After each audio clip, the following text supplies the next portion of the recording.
নমস্কার সবাইকে সুন্দরবন ডায়েরির আজকে দ্বিতীয় পর্বে অনেক অনেক স্বাগত জানাই।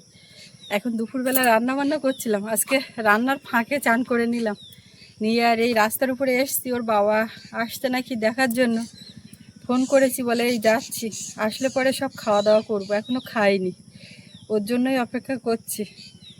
আর দুরকমভাবে রান্না হয়েছে, ওর জন্য একটা আলাদা, আমাদের জন্য তো এই করে আর এই অপেক্ষা করছি। আর এখন থেকেই আজকে ডায়েরির দ্বিতীয় পর্বটা শুরু করলাম। আপনারা সঙ্গে থাকুন, দেখতে থাকুন, আশা রাখছি ভালো লাগবে। আর যারা নতুন দেখছেন চ্যানেলটি সাবস্ক্রাইব করে আমাদের পাশে থাকবেন।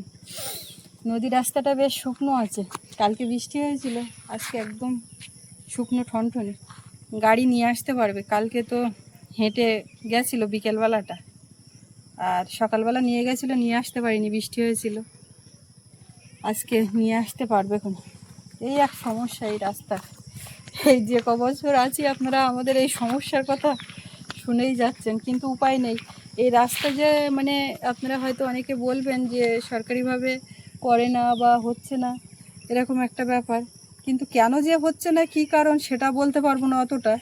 কিন্তু আমার ব্যক্তিগত যেটা মনে হয়, এই নদী বাঁধ শুধু ভেঙে ভেঙে যাচ্ছে, রাস্তা করলেও থাকবে না। তবে রাস্তা করলে কোনটা থাকবে, এইরকম কংক্রিট পুরো টোটাল এমাথা ওমাথা থাকলে তবুও মানে কিছুটা হলেও থাকবে। আর ওই মাথার দিকে সেই আগের দিন যাচ্ছিলাম মাছ কাঁকড়া ধরতে, তো সেখান থেকে যাওয়া আসার পথে আপনাদেরকে দেখাচ্ছিলাম যে ভাঙতে ভাঙতে ভাঙতে ভাঙতে ভেতরের দিকে ঢুকে যাচ্ছে। তো এবারে ওপরটা ঢালাই করলে সেটাও তো থাকবে না, জোয়ার ভাটা মানে এসে জল আসলে তো একদম কুলে লাগে, সেইটা মানে বাধা দেওয়ার জন্য খাঁচা টাঁচা ফেলার ব্যাপার, এই সমস্ত করার দরকার। আমি তাই ভাবছি, একবার খেয়াল করেছি যে লম্বা মতন আসছে, ওই আসছে, তারপরে দেখি যে ও হেঁটে আসছে, গাড়ি ভরসা করে আনেনি। কারণ এখন তো একটা মেঘলা মেঘলা চারিদিকে, ওয়েদার যেন নরম করে আছে। এটাও একদিক দিয়ে খারাপ না, সকাল থেকে রোদ গরমের জ্বালায় বাঁচা যাচ্ছিল না। মেয়েটা ঘুমাচ্ছে দোলনায় শুয়ে, সেও খাওয়ার টাইমে কিন্তু উঠে যায়, ঠিক ঠিক ঠিক টিকটিকে ঠিক ঠিক দিচ্ছে। আমাদের যে টাইমটা খাওয়া হয় ও ঠিক বুঝে উঠে যায়। আজকে আগের ভিডিওতে আপনাদেরকে বলছিলাম মা বাজারে যাওয়ার জন্য ব্যস্ত হয়ে পড়েছে, তো এখন বলছে তাড়াতাড়ি নাও, দুটো ভাত টাত বাড়ো, খাইয়ে দিয়ে নিয়ে একটু বসে বাজারের দিকে যাব। সেই জাল বড়শি টড়শি এইসব নিয়ে আসবে। আর এখন ভরা কটাল শুরু হচ্ছে, মাছ ধরার সরঞ্জাম তা রেডি করবে। আজকে বিকালবেলা দেখি এই কাঠকুটো কিছুটা ভাঙবো বলতে ভাঙা সব হয়ে গেছে, এইটা একটু দা দিয়ে না কাটলে হবে না। এই কটা আছে, আর ও বাড়ির থেকে তো নিয়ে আসা যাবে না, রাস্তা ওদিকে খারাপ, ধ্যান আসবে না। কি গো তুমি এইভাবে হেঁটে, অবস্থা ভালো না, গাড়ি আনলে কোথায় কি আবার করাই যাবে না, ওখানে রাখা আছে। এতগুলো কুকুর লেগেছে ছাগলের পেছনে, কামড়েছে টামড়েছে কিনা কি জানি। না না এক্ষুনি কোথায় কামড়বে। দুই বাচ্চাকে নিয়ে মা ওদিকে তাকিয়ে আছে কুকুরের দিকে, নিরাপদ দূরত্বে সরিয়ে নি। আয় ওদিকে যা, রক্ষা হচ্ছে। মায়েরা এটাই করে। কি গরম, তুমি হেঁটে আসছো, যাই একটু তো আগে থেকে সকালের থেকে তো হয়েছে, তার মানে তোমার সেই সকালে বাড়িতে জল খেয়ে গেছো আর এই বাড়িতে জল খাওয়া। ব্যাপার আছে, ওখানে কিন্তু এরকম ড্রাম জল বসানো আছে, তা তুমি গাড়ি নিয়ে যাওনি বলে তো জলের বোতল দেয়নি। একটা ব্যাগে করে 2 লিটার একটা বোতল দেওয়া যায় না? অতটা খেয়াল করিনি। ভাত নিয়ে যাই, জল নিয়ে যাই, আজকে ভাত খেয়ে গেছে বলে অতটা আমার খেয়ালে নেই। জল দেবে এবার থেকে।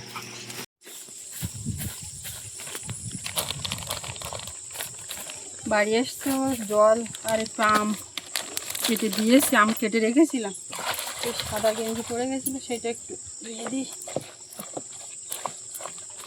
ঘর হতে তো এখনো অনেকটা সময় লাগবে, মানে ঘর কমপ্লিট জীবনে হয় না, মানুষের কাজের শেষ থাকে না, সেটা বলছি না, মানে মোটামুটি একটা হয়ে গিয়ে ঘরে টরে ওটা হয়ে গেলে ওর কিছু জামা প্যান্ট আমি সেইগুলো একবার টোটালি বাদ দেবো, দিতে চায় না।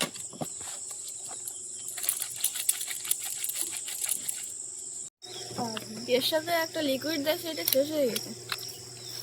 এটা তুমি কি করছো? এখন এটার ভেতরটা পরিষ্কার করলাম। বাবার চুল কাটবো এখন, এগুলো বের করেছি। বোর্ড লাগবে তো এখানে একটা। দেখো বাবা কোথায় বসে কাটে, তাই লোক ছাড়িয়ে তাই ও আর মানে কলা গাছ ধরতে দেখতেন না, তা আমি আবার ওর একটু ধরিয়ে দিলাম। এই যে শিম গাছ আর এই অপরাজিতা এত হওয়া হয়েছে, দুটা না ছিঁড়ে দিলি তো এরা তো চেপে দিচ্ছে একেবারে।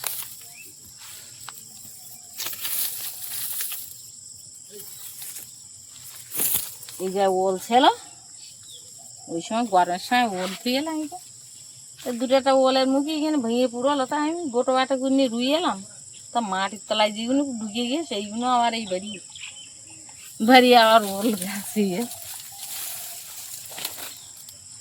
কালকে দেখতেন চাপান করে বৃষ্টি হয়ে গাছ গাছালিগুলো একটু এই হয়েছে, একটু চাপান বৃষ্টি না হলে হয় না, গাছ টাছ যেন মুড়ে যাচ্ছে লাগবে বেশ।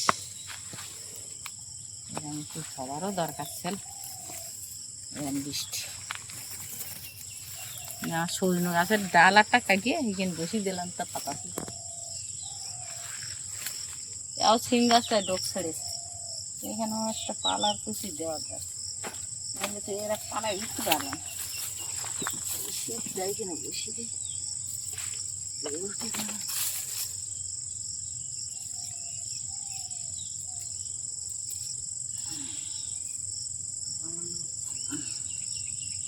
এইটা ধরতে পারলি আস্তে আস্তে হবে।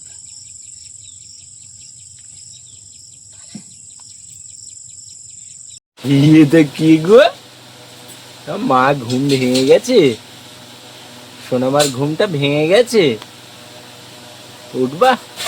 তুমি খাওয়ার সময় উঠুনি? এসো এসো। কই ঘুমের থেকে উঠে দেখো ভোলা ভালা, আমার কাছে যাবে না আমার কাছে আসবে? কার কাছে যাবে? কিচ্ছু জানে না, কিচ্ছু জানে না সোনা মেয়েটা। আমার সোনামা কই, কই গো আমার সোনামা? তুমি উঠবা না?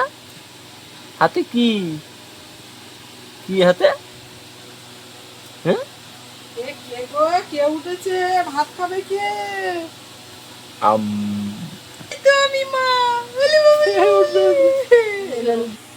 খেয়ে দিয়ে নিয়ে ভাত তরকারি গোছাচ্ছি, ঘুমিয়েছিল, দুটো খাইয়ে নিলাম।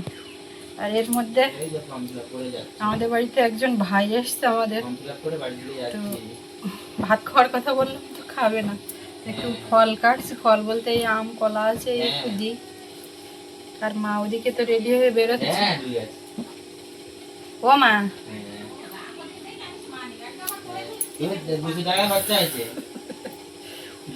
এতক্ষণ প্রেশার কুকারে ঢাকনা খোঁজা হচ্ছিল, সে ওয়েটটা হারিয়ে গেছে, তা ওইটা আবার ঠিক করে নিয়ে আসার জন্য ওইটা নিয়ে গিয়ে আর ঠিকঠাক লাগিয়ে নিয়ে আসো। দেখ সুপ্রতিম, আজকে এখন আছো কোথায়? এখন থাকি মেদিনীপুরে। মেদিনীপুর। সুপ্রতিম হচ্ছে আমাদের এখানে বেশ কিছুদিন কাজ করেছিল লজে, আর তার আগে থেকে ও ভিডিও দেখতো আমাদের। দেখেই এসেছিল। এই যে গোমর নদী, নদীর ওপারে পাখিরালয় রাঙাবেলিয়া, ওখানে ওদের বাড়ি। তো আমাদের এখানে বাড়ির মতো থাকতো, তারপরে ও চলে গেল ওখানে। এখন মেদিনীপুরে আছে। মেদিনীপুরে আছে আমাদের সুদীপ ভাইয়ের বাড়ির কাছাকাছি নাকি? হ্যাঁ হ্যাঁ, সুদীপ ভাইয়ের বাড়ির কাছাকাছি থাকি। আচ্ছা, তার ভিতরে ও এসছিল যখন, তখন ও অবিবাহিত ছিল, এর ভিতরে বিয়েও হয়ে গেছে শুনতে পাচ্ছি। কিন্তু দুজন এবার ও মনে করে এসছে, এটাই অনেক বড় কথা। আর ভিডিও দেখে প্রতিদিন, আমাদের বাড়িতে কি হচ্ছে না হচ্ছে খুঁটিনাটি সব ও খবর রাখে। ও বলছে যাও, তুমি যখন এসেছিলে ওদিকে একরকম ছিল, এখন গিয়ে দেখে আসো, বলে সব ভিডিওই তো দেখা। কিন্তু দুজন আসলে না, ও মাঝে মাঝে ফোনও খবর নেয়, ফোন করে, বৌদি কাকিমা কোথায় ফোন করে এই খবরটা ও নেয়, মিথ্যে কথা বলবো বললাম না। দুটো ভাত খাও, কখন খেয়ে না না, বেরিয়েছো? ঠিক খেয়ে বেরিয়েছি, আমি 11টার দিকে খেয়ে বেরিয়েছি। এই 11টার দিক খেলে আগে ভাত ভাত- খাই না না। না না, খাবো না। এই আমি এখনো ভাত খাইনি। আমি খেয়ে বেরিয়েছি, খাবো না। আরে আমি নিজে এখনো ভাত খাইনি, তুমি দুটো ও খাও। খাবে না খেয়ে বেরিয়েছি, বলছে আমি বলে আমি এই খাই না, ভাত কম খাই এখন। কি ভাত কম খেয়ে? 11টা খেয়ে বেরিয়েছে মানে তো আমিও তো 11টা খেয়েছি, আমি এবার ভাত খাবো, আমি এখনো ভাত খাইনি। ভাত এখন খাওয়া কমিয়ে দিয়েছি। মামা কেক দিয়েছে, মা সেই সকালবেলা তো বেরোচ্ছে, তাই এখনো বেরোয়নি। না হাতটা দিয়ে তুমি হ্যাঁ হ্যাঁ ঠিক আছে যাচ্ছি বাজারে, ঠিক আছে। ও তো আমার একটু দরকার আছে তো ওই জন্যই আমি রাত্রে থাকবে তো? না না হ্যাঁ সত্যি কথা, রাত্রি থাকো। কেন? না না এই না বৌমা এখন বলে দাও। রাতে এই বৌমা ফোন করে আসতে বলো ফেরাটে। আমি আসছি। আচ্ছা রনি এত খাবো না, কেন? তুমি ফল খাও না। এত ফল খাবো না। বাবু ভাত, বনুকে ভাত। আমি তোমার ভাত দিই, খেয়ে নাও। চুল কাটাটা কেমন হয়েছে? চুলকাটা যেমন হয়েছে সৌরভ জানে, আর তোমরা জানো, আমি তো এখন আয়নাও দেখিনি। আমার চুল সৌরভ কাটে, কেটে দিয়েছে, পাকা চুলগুলো বের হয়েছে সুন্দর। টাটা কর, টাটা কর, বেরিয়ে যাচ্ছে। জাল টাল আনবি। টাটা। টাটাটা করবে কি করে, হাত ফাঁকা আছে? ও কি করে জানো তো, ডান হাতে যে জিনিসটা থাকে সেটা বাঁ হাতে করে নেয়, নিয়ে এরকম করে। আয় না, ওটা দাও আগে। চলে যাচ্ছে, চলে যাচ্ছে, আমি ভাত দেবো, ভাত দেবো।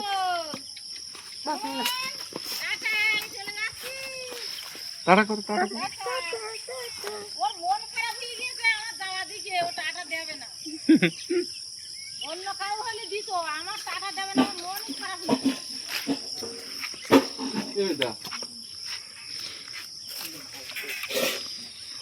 দুপুরবেলা প্রচন্ড গরম, একটা ভ্যাপসা পরিবেশ ছিল।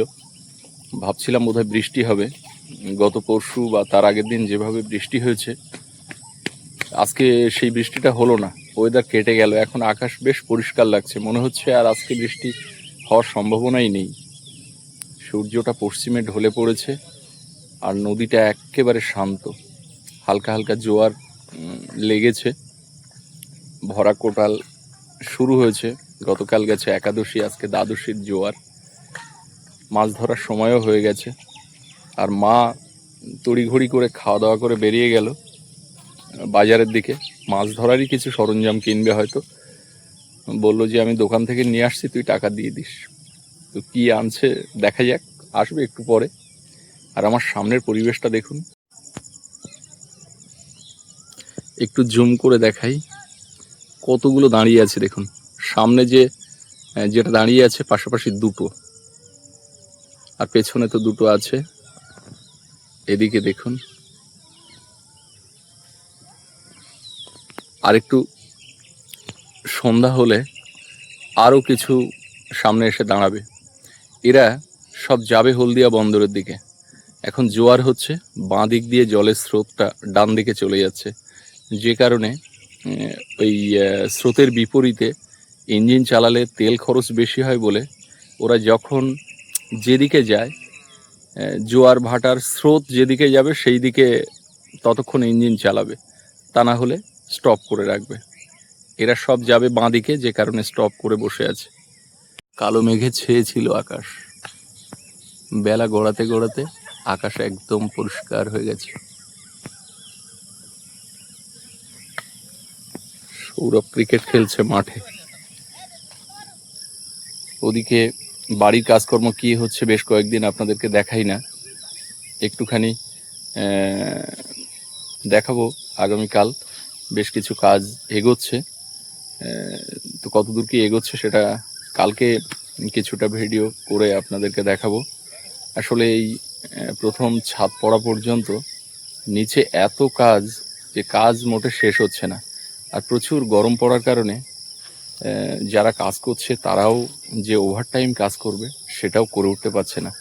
আর কি বলবো, নিজে ওখানে দাঁড়িয়ে থাকি, নিজেই টিকতে পারছি না, তো তাদেরকে আর কি করে বলবো। আর এখন আমাদের যে সময়টা চলছে, এই সময় গ্রামের বেশিরভাগ পুরুষ মানুষ, তারা একটা বড় অংশ অন্ধ্রপ্রদেশে চলে যায় ধান রোয়ার কাজে। তো তাদেরও সব চলে যাওয়ার সময় হচ্ছে, অনেকে চলে গেছে, অনেকে চলে যাবে, যে কারণে কাজের লোকের খুব অভাব। 2 মাস ওরা অন্ধ্রপ্রদেশে কাজ করে আবার যখন ফিরে আসবে তখন গ্রামে কাজের লোক প্রচুর পাওয়া যাবে। তো একটা বড় অংশ চলে গেছে, একটা অংশ যায়নি, তারাও যাবে। আমাদের একজন মিস্ত্রি কাজ করছে, আমাদের দাদা, তো তারও টিকিট হয়ে গেছে। আমি বললাম যে তুমি ছাদের কাঠ মারা বা ছাদ না পড়ুক, তুমি ছাদ পর্যন্ত যতটা পারো সেন্টারিংয়ের যে কাজগুলো সেই কাজগুলো তুমি করে দাও। তো সেও কাজ করছে, আজকেও অনেকটা কাজ হয়েছে। একটা সাইডে এন্ট্রান্সের দিকে ছাদ পড়বে, তো তারও প্রস্তুতি চলছে।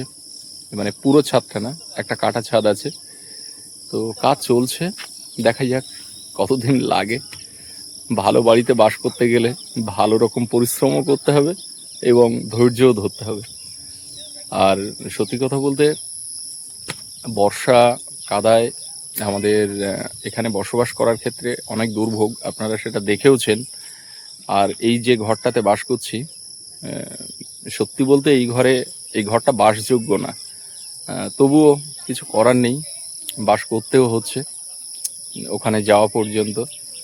যারা আমাদের এখানে এসেছেন তারা নিশ্চয়ই দেখে গেছেন, সামনে কিছু না বললেও তারাও অনুভব করে গেছেন যে এই ঘরটা অন্তত বসবাসের উপযুক্ত না।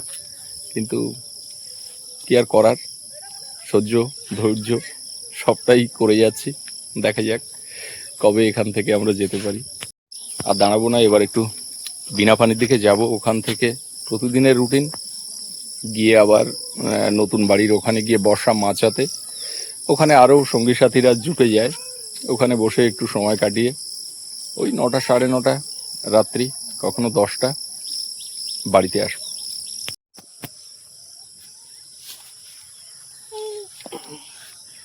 মেয়েটা আমার সারাদিনেই কপালে টুকু দেওয়া হয়নি। দেখি দেখি দেখি বিকেলবেলা দেখি তো, ওর ঠাম্মা তো ওদিকে বাজারে গেল, আর ওর বাবা বেরিয়েছে, আমরা এখন এই বাড়ি। হয়েছে দেখি, এমা দেখি, ওই ওয়াকারটা দে তো, ওর উপর বসিয়ে দিই। এই তো টুকু পড়েছি। কি গো, একটা হাম্পু দাও, টুকু দিয়েছি তো, আমাকে একটা হাম্পু দিয়ে দাও। এই যে আমা, হবে না, ওইটার দিকে নজর। এটা বসবে।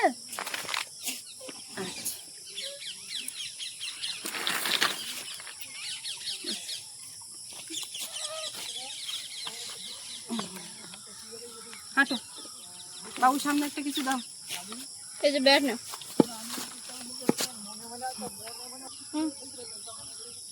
এই পালার বোঝাটা ঘরে রান্নাঘরে তুলে দিতে হবে, রাত্রে যদি বৃষ্টি আসে।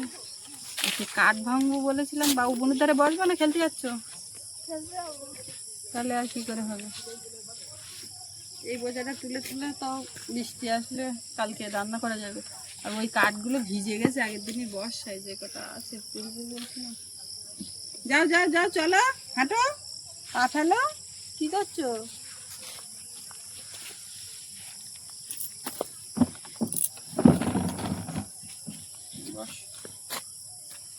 রান্নাঘরে তুলে দিই পথে এইভাবে। এটা তুলে নিয়ে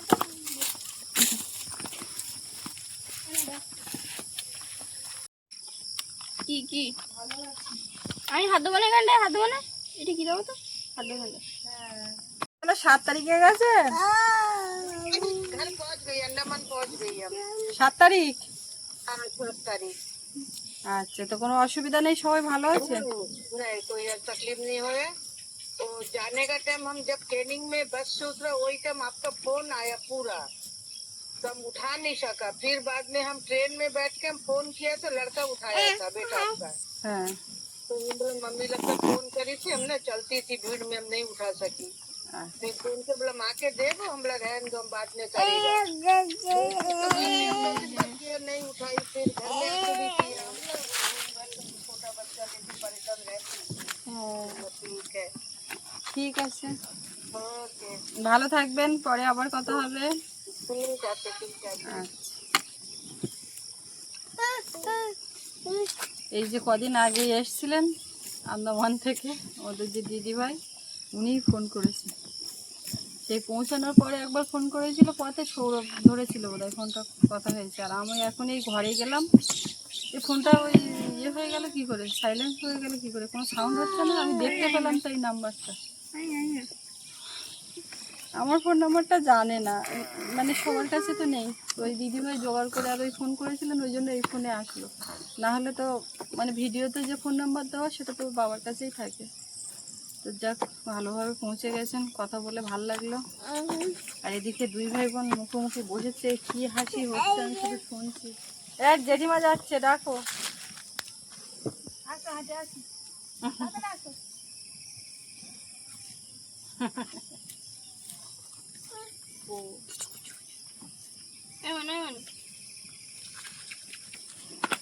এটা সাউন্ড এই হচ্ছে। বাবু ওখানটায় খেলতে গেছে, ওই যে টাটা দিচ্ছে। কোথায় গেছিলে তোমরা দুজনেই? থাকো, মানে ডাকো ডাকো ডাকো। ও তো টাটা দিয়ে ব্যস্ত, চলে যাচ্ছে। দাদার ডাকো, দাদার ডাকো, বলে দাদা বাড়ি আয়।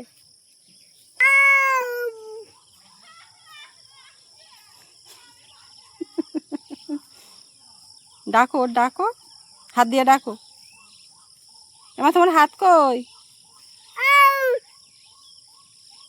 বাড়ি আয়, ডাকো ডাকো, হাত দিয়ে ডাকো।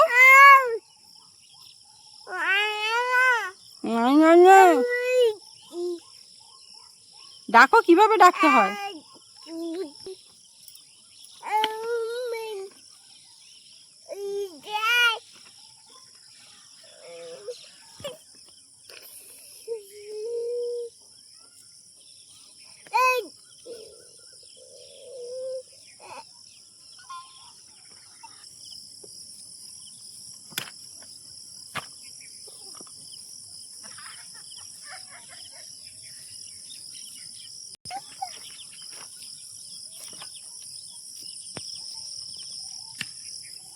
হাত উঁচু করো, হাত উঁচু করো। চাঁদ মামা কই? বেরিয়েছে, আকাশে দেখা যাচ্ছে। হাত উঁচু করে দেখাও, একটু টুকু দাও, টুকু আমার একটু টুকু দাও। খানিকটা কি দানা দুনি মনে হয় নিয়ে এসছে, ওখানে ঝাঁপ দিল। কি গো মা?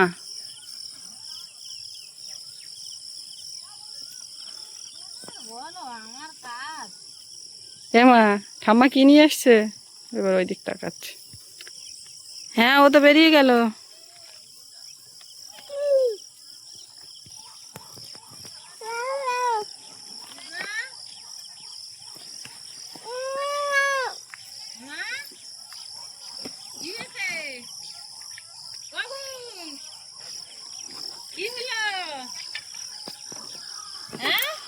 কি করে এসছো? এই তো ঢাকনা লাগাইছি, তা লাগিয়ে লাগিয়ে লাস্টে চেয়ার হলো না। আর বসি নিয়েছি আর জাল নিয়েছি। তো এই জাল ওই ওয়েট বড়শি বেড়ে 425 টাকা আমার বাকি, অনলাইনে মেরে দেবেন পাবে। সব এক দোকান তো হয়েছে? সব এক দোকান।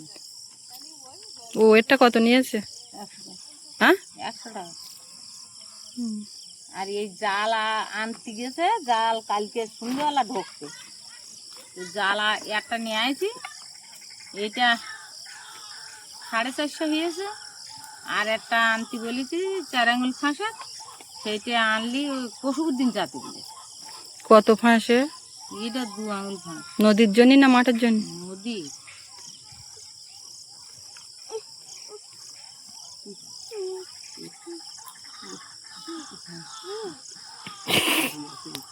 এই না এই জালে কি এনেছো? কোথায় গেলে? কি ব্যাপার? সব শোনা হয়ে গেছে। ভালো বোন, ভালো। বাহ বাহ বাহ বাহ বাহ, জাল ভালো, এই জাল ভালো। পরে ভালো বোন, ভালো। ভালো মন্দ তুমি বুঝবা না, এখন আবার জালের পেছনে সময় দিতে হবে।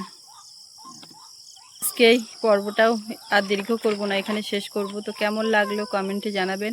আর সবাই ভালো থাকবেন, দেখা হচ্ছে আগামীকাল। এতক্ষণ সাথে থাকার জন্য সবাইকে অনেক অনেক ধন্যবাদ।